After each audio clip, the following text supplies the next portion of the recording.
¿Cómo están mis queridos hermanos? Hoy vamos a tener una oportunidad muy valiosa porque vamos a ver una enseñanza directa del Señor Jesucristo. Vamos a introducirnos un poco en el libro de Mateo y vamos a tratar de entender lo que el Señor nos muestra a través de un párrafo que precisamente nos enseña la historia de los endemoniados gadarenos. Y lo encontramos precisamente en el libro de Mateo, en el capítulo 8, en el verso 31. Y la palabra de Dios dice, y los demonios le rogaron diciendo, si nos echas fuera, permítenos ir a aquel hato de cerdos. Vamos a orar. Nuestro Padre Celestial, queremos darte gracias por la vida del Señor Jesucristo. Gracias porque el tiempo en que Él vivió entre nosotros nos dejó un enorme legado, un enorme cúmulo de enseñanzas que ahora son tan provechosas para nosotros. Gracias Dios porque dejaste el modelo de Cristo Jesús como la figura que nosotros debemos aspirar ser. Gracias por ese modelo.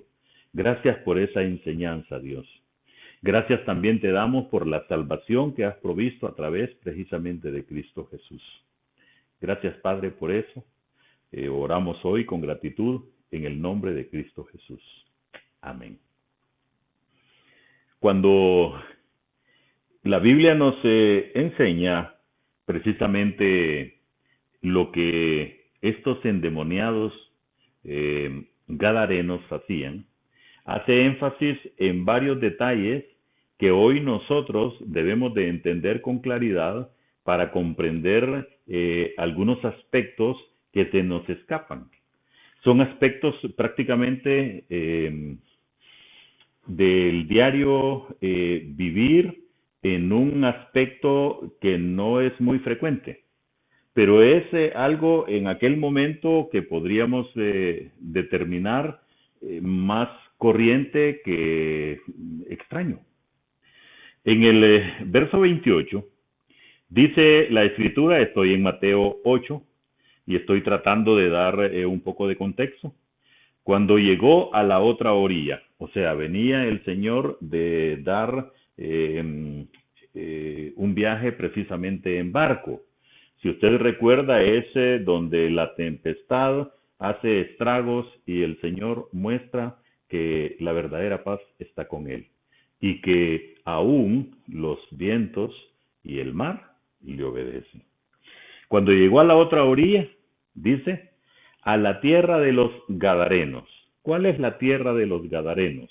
Bueno, vamos a retroceder bastante en la historia y vamos a llegar al momento en que los hijos de Jacob constituyen las tribus, las 12 tribus. Hay una de ellas que es la tribu de Gad, G-A-D. La tribu de Gad, entonces, es el territorio que ahora es conocido como Gadara.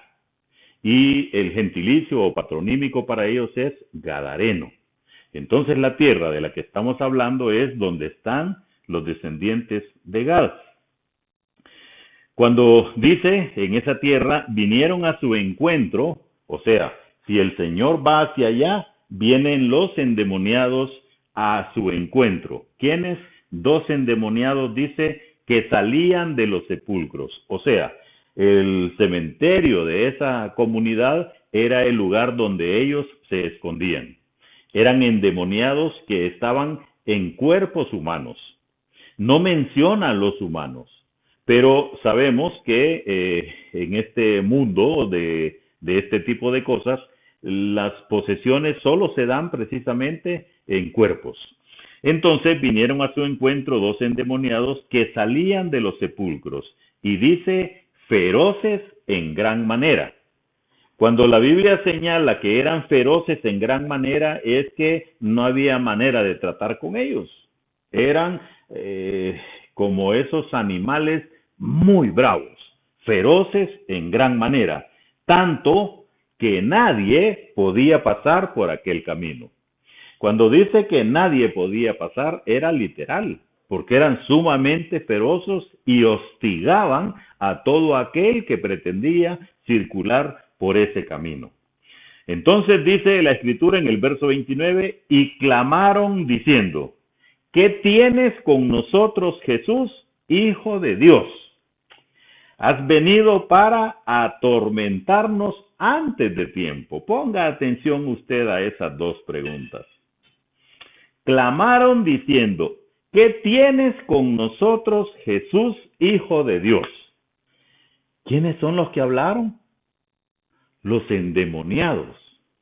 Óigame, están haciendo un reconocimiento de que ese que viene ahí es Jesús, el Hijo de Dios. ¿Por qué me llama la atención esta afirmación? Porque el pueblo de Israel, a quienes precisamente vino el Señor, no le reconocieron. No vieron en él al Salvador del mundo. Pero estos endemoniados que sí saben, que sí entienden, lo ven como Jesús, Hijo de Dios. Y le pregunta, ¿has venido acá para atormentarnos antes de tiempo? O sea que sí va a haber un tiempo de tormento para los demonios, pero según ellos no era todavía. Estaba paciendo lejos de ellos un hato de muchos cerdos. O sea, así como las ovejas comen, así como el ganado de otra índole come, también los cerdos estaban allá, era un grupo. Y los demonios le rogaron diciendo, si nos echas fuera, permítenos ir a aquel hato de cerdos. Él les dijo, id. Y ellos salieron y se fueron a aquel hato de cerdos, y he aquí, todo el hato de cerdos se precipitó en el mar por un despeñadero y perecieron en las aguas. Y los que los apacentaban huyeron, y viniendo a la ciudad contaron todas las cosas y lo que había pasado con los endemoniados. 34. Y toda la ciudad salió al encuentro de Jesús, y cuando le vieron, le rogaron que se fuera de sus contornos. Quiero hacer brevemente unas observaciones. En primer lugar, los demonios reconocen la grandeza de Jesús. Observe ese detalle.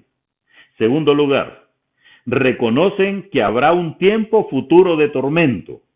Tercer lugar, saben a ciencia cierta que es Hijo de Dios. Cuarto lugar, necesitan un cuerpo físico para morar. Quinto lugar, testificaron, pero de una manera equivocada. Y 6, el resultado fue, rechazaron a Jesús. Observe usted entonces qué panorama. Cuando llevamos un mensaje equivocado, cuando llevamos una enseñanza con una aplicación que no es la correcta, corremos el riesgo, en vez de traer, alejar. Y ese fue el caso acá. Si dice el verso 34, y toda la ciudad salió al encuentro de Jesús, y cuando le vieron, le rogaron que se fuera de sus contornos, porque se dieron cuenta que expulsando demonios habían muerto una gran cantidad de cerdos, y los cerdos tenían dueños, y los dueños estaban ahí precisamente, en esa tierra de Gadara.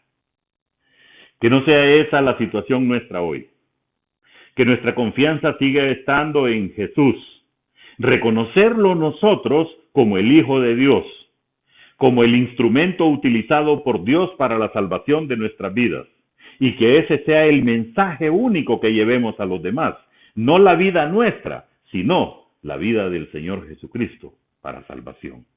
Y nuestro testimonio de que Él nos ha cambiado, nos ha transformado, pero que la mirada esté puesta siempre precisamente en el autor y en el consumador de la fe. Vamos a orar. Dios, gracias por este momento, por esta enseñanza.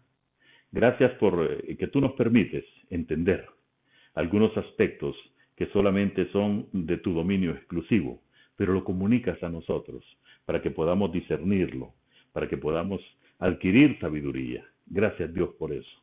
Lo hacemos con gratitud en el nombre que es sobre todo nombre, el nombre de Cristo Jesús. Dios les bendiga, mis queridos hermanos.